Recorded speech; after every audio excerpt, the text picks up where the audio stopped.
Pasal 5 ayat 14, mempelai wanita. Tangannya bundaran emas, berhiaskan permata Tarsis. Tubuhnya ukiran dari gading, bertabur batu nilam.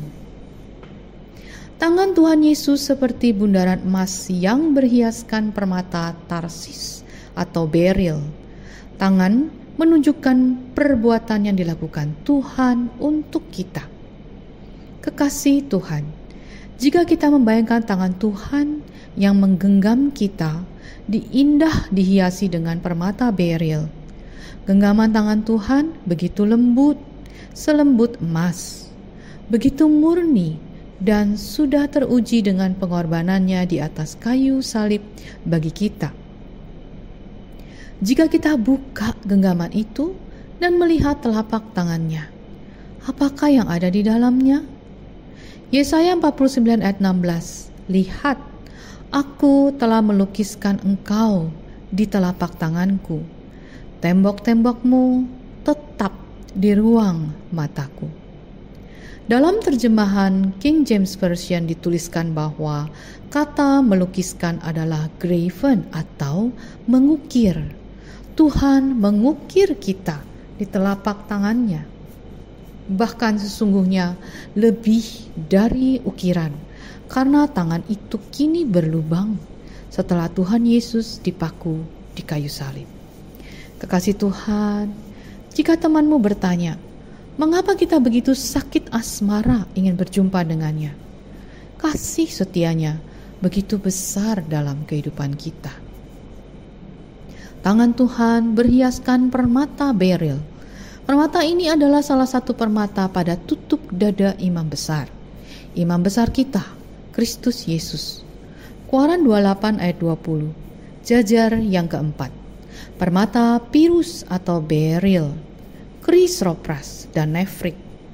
Dengan berikatkan emas, demikianlah permata-permata itu dalam tatahannya. Ibrani 5 ayat 10, dan ia, Kristus, dipanggil menjadi imam besar oleh Allah menurut peraturan Melkisedek.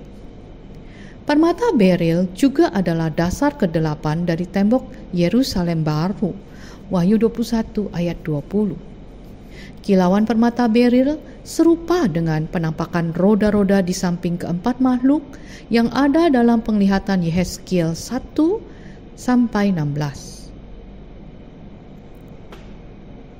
Tubuh pribadi yang mulia seperti permata Tarsis atau beril yang dilihat oleh Daniel 10 ayat 6.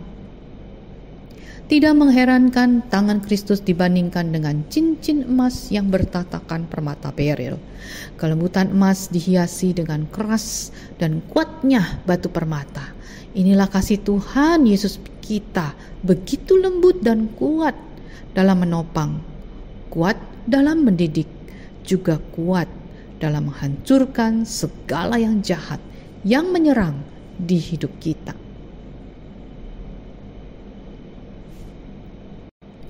Pasal 5 ayat 15, mempelai wanita. Kakinya adalah tiang-tiang marmer putih, bertumpu pada alas emas murni.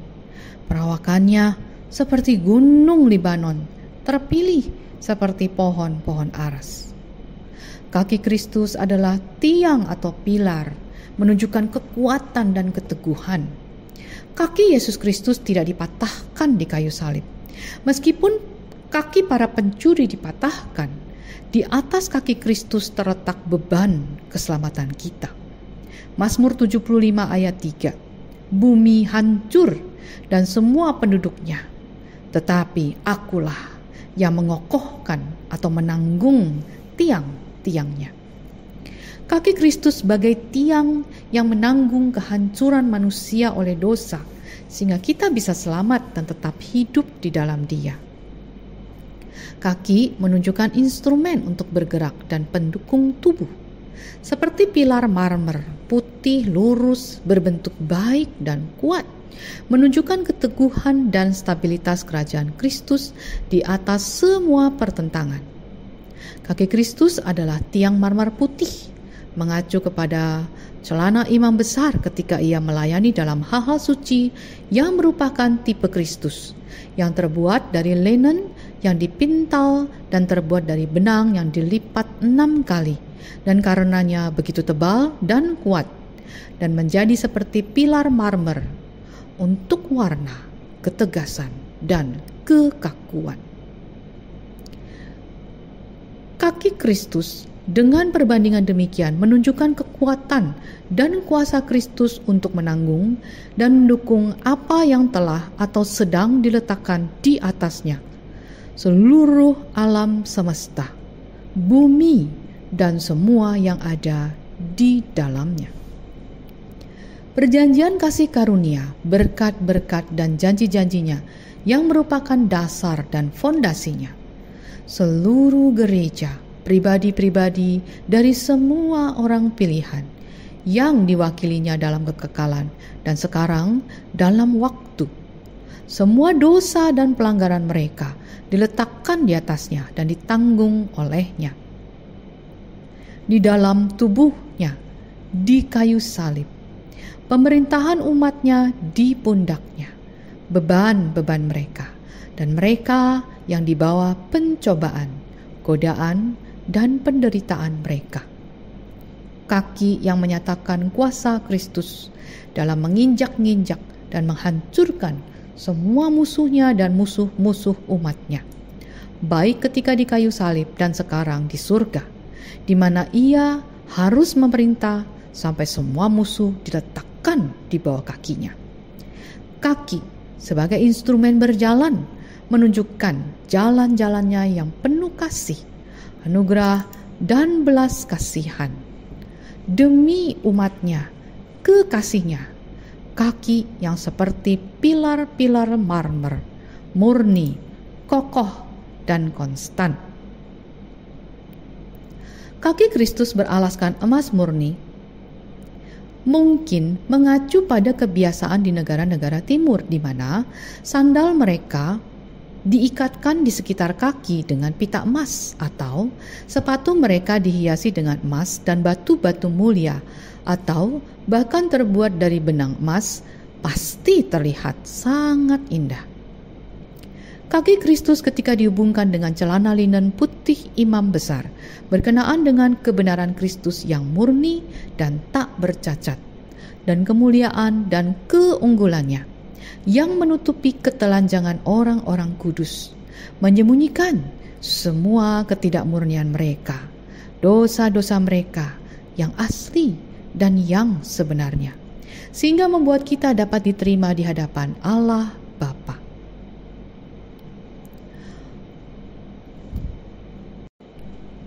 Perawakannya seperti gunung Libanon, menunjukkan bentuk rupa pribadi, penampilan, dan sikap Kristus yang serupa gunung yang indah di utara Yudea, tinggi, menyenangkan, dan dipenuhi pohon-pohon yang berbuah dan harum.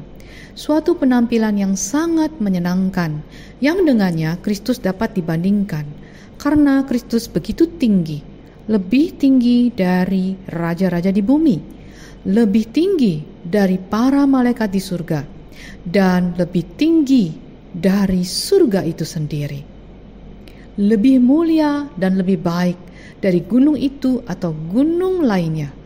Dan karena pohon-pohon kebenaran yang berbuah dan harum yang tumbuh di atasnya berakar di dalam dirinya, dan kesuburannya berasal darinya, dan yang menyebarkan bau harum yang penuh syukur melalui kasih karunia dan perbuatan baik mereka kepada Kristus dan orang-orang kudusnya, dan yang sendiri lebih khusus seperti gunung ini memancarkan bau harum dalam pribadinya, kasih karunia, kebenaran, dan pengorbanannya kepada semua orang yang lewat dan orang-orang yang benar-benar percaya kepadanya. Perawakan Kristus, perbuatannya menyebarkan bau harum penuh syukur melalui kasih karunia dan perbuatan baik Kristus kepada orang-orang kudusnya, kepada kekasihnya. Kasih karunia, kebenaran, dan kebaikannya kepada semua orang yang lewat dan orang-orang yang benar-benar percaya kepadanya. Terlebih lagi kepada kekasihnya, ditambah-tambahkan gelombang demi gelombang, tidak pernah habis. Yohanes 1 ayat 16, karena dari kepenuhannya kita semua telah menerima kasih karunia demi kasih karunia.